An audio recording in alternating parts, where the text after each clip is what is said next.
दोस्तों आजकल बहुत सारे लोगों के अकाउंट बैंक फ्रीज कर रहा है। आपको पता है फाइनेंशियल ईयर चल रहा है और फाइनेंशियल ईयर में बैंक बहुत सारे लोगों के अकाउंट फ्रीज करता था, लेकिन इस साल कुछ अधिकांश मात्रा में अकाउंट फ्रीज किए जा रहे हैं, लेकिन इसका कुछ सटीक पता नहीं चल पा रहा है। बहुत सारे लोगों ने हमारे यूट्यूब चैनल पर कमेंट किया कि सर हमारा बैंक ने अकाउंट फ्रीज कर दिया है, लेकिन इसका कोई सटीक रीजन पता नहीं है। जब बैंक में जाते हैं, पता करते हैं, तो बैंक वाले बोलते हैं कि आपका अकाउंट इनकम टैक्स डिपार्टमेंट ने फ्रीज किया है।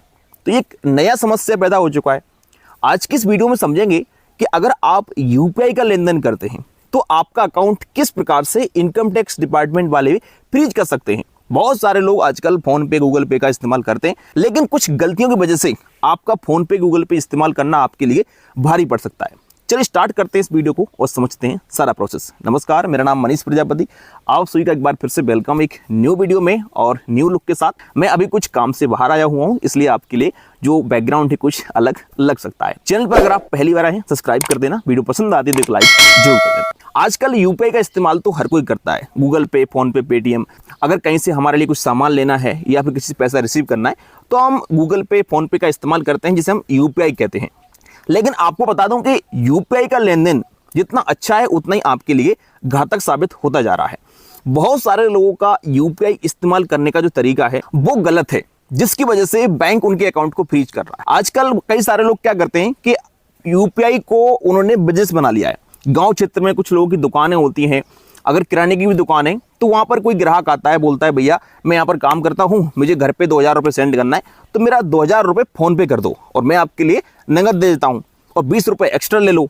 तो इस 20 रुपये के चक्कर में वो लोग ये काम कर देते हैं और यही छोटा छोटा अमाउंट आगे चल के 10 लाख 20 लाख रुपए हो जाता है, जिससे कि भाई साहब उनके लिए बहुत बड़ी समस्या खड़ी हो जाती है और ऐसे में उनका अकाउंट ब्लॉक किया जा रहा है। कुछ लोग सुधर चुके हैं, 2023-24 में कुछ नहीं कर रहे हैं, लेकिन फिर भी उनके अकाउंट ब्लॉक हो रहे हैं। तो आपको बता दें कि अगर आपने पिछले 2-4 साल में भी ऐसे लेन देन किए हैं तो इनकम टैक्स डिपार्टमेंट उनके ब्याज पर भी आपके अकाउंट को ब्लॉक कर सकता है और आपके घर पर नोटिस भी सेंड कर सकता है, जिसमें आपसे जवाब मांग सकता है। तो आपको ध्यान रखना है कि कभी भी आपको इस प्रकार के लेन देन नहीं करना है। अगर आपकी दुकान है या फिर आपकी कोई शॉप है, इस प्रकार की आप लेन देन करते हैं बिजनेस पर्पस के लिए, तो उसके लिए प्रॉपर करेंट अकाउंट यूज करना होता है।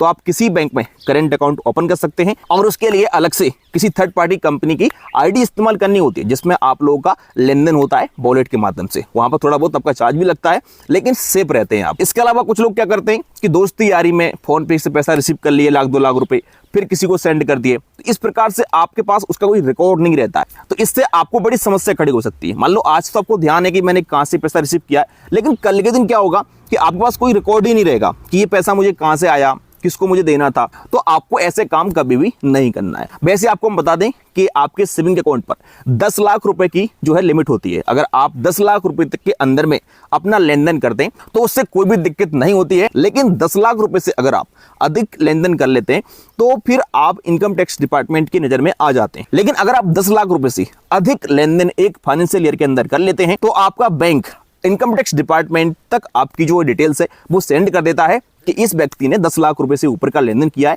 तो फिर इनकम टैक्स डिपार्टमेंट उस चीज को चेक करता है कि आपने ये लेन देन कहां किया है, कैसा किया है।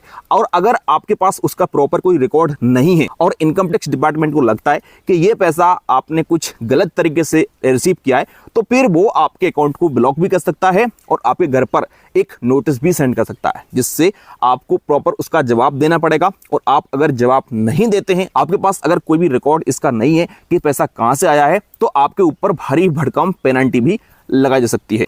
इनकम टैक्स डिपार्टमेंट हर साल फाइनेंशियल ईयर में ही बहुत सारे लोगों के अकाउंट ब्लॉक करता है और उन्हें नोटिस सेंड करता है। और ऐसा नहीं है कि आपने इस साल जो है कुछ गलत एक्टिविटी की या फिर आपने अपना लिमिट क्रॉस कर दिया है तो आपको नोटिस सेंड कर सकता है।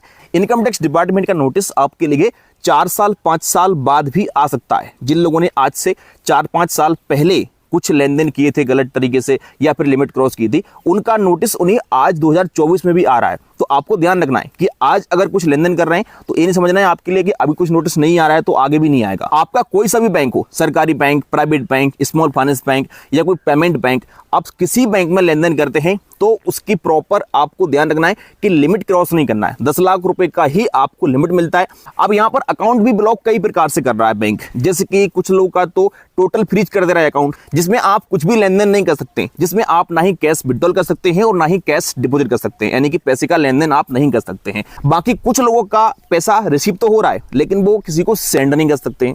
तो इस प्रकार से अलग अलग तरीके से अकाउंट ब्लॉक हो रहे हैं। कुछ लोगों का जो बैलेंस है वो यहाँ पर फ्रीज कर दिया है कि आप इस पैसे को यूज नहीं कर सकते। तो आपका अगर किसी भी बैंक में अकाउंट फ्रीज किया है इनकम टैक्स डिपार्टमेंट ने या ब्लॉक किया है तो आपको क्या करना है कि अपनी बैंक में जाना है, आपको जो शाखा है वहां पर जाना है और बात करना है। वो बैंक आपको बता देगा प्रॉपर कि आपका अकाउंट किस वजह से फ्रीज हुआ है। अगर आपने अधिक यूपीआई का लेन देन किया है या फिर आपने अत्यधिक मात्रा में जो है लिमिट क्रॉस कर दी है, 10-20 लाख रुपए का यूपीआई का लेन देन कर लिया है, तो हो सकता है कि आपका अकाउंट भी बैंक ब्लॉक कर दे। अगर आपका अकाउंट ब्लॉक हो गया है तो आपको बैंक में जाना है, वहां बात करना है और आपसे वो कुछ फॉर्म भरवाएंगे और आपसे कुछ डिटेल मांगेंगे, आपको प्रॉपर जानकारी देना है। इसके बाद आपका अकाउंट बैंक अनब्लॉक कर सकता है। बाकी आपके पास इनकम टैक्स डिपार्टमेंट का अगर नोटिस आया है तो उसका आपको जवाब देना है जो आपसे पूछा गया है। अगर आप जवाब देते हैं सही सही और रिकॉर्ड आपके पास है तो इनकम टैक्स डिपार्टमेंट आपके अकाउंट को अनब्लॉक कर देगा। लेकिन अगर आपके पास इसका कोई जवाब है ही नहीं कि आपके पास पेमेंट कहां से आई है, किसने आपको सेंड की है, आपने किसको पेमेंट किया है, तो ऐसे में इनकम टैक्स डिपार्टमेंट आप पर भारी भरकम पेनल्टी लगा सकता है। तो आपको ध्यान रखना है कि अगर कहीं भी लेन देन कर रहे हैं तो उसका प्रॉपर रिकॉर्ड आपके पास होना चाहिए।